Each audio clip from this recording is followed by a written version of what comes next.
La volonté du gouvernement, c'est de se conformer à cette prescription constitutionnelle qui dit que les ressources appartiennent au peuple. Et quand on dit que les ressources appartiennent au peuple, c'est que le compte rendu sur la gestion des ressources doit être fait au peuple. Mais également, les bénéfices qui en sont tirés doivent majoritairement profiter au peuple.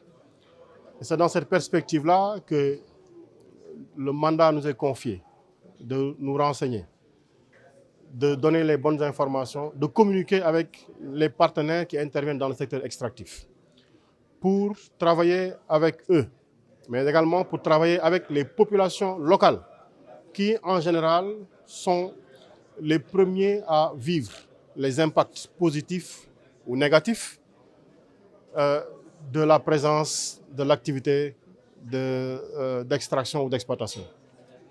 Ça veut dire quoi?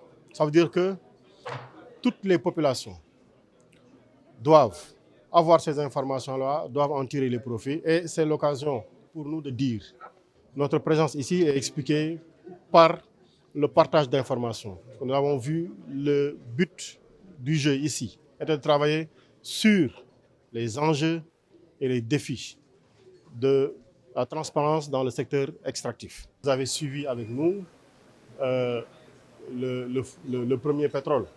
Donc, et je ne trahis pas un secret en disant le 12 juillet dernier, le premier tanker de pétrole issu de Sangomar, donc tiré de Sangomar, a été exporté.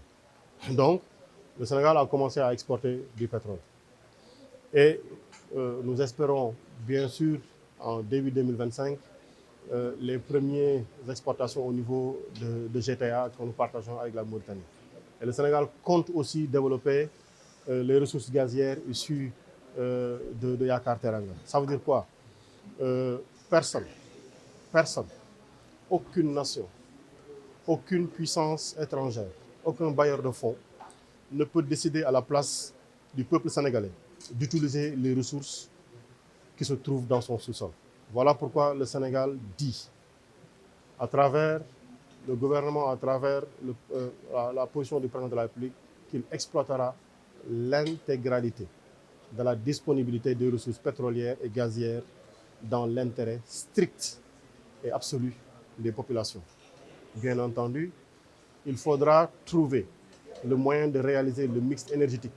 Parce qu'on ne peut pas aussi renoncer au fait que nous avons du solaire, nous avons de l'éolien et nous avons de l'hydraulique qui peuvent nous permettre aussi de développer des énergies propres et permettre à des populations de pouvoir accéder à l'énergie dans les délais raisonnables. Le but de tout ceci, je peux le résumer, c'est que tous les citoyens sénégalais aient accès à une énergie et à un prix abordable.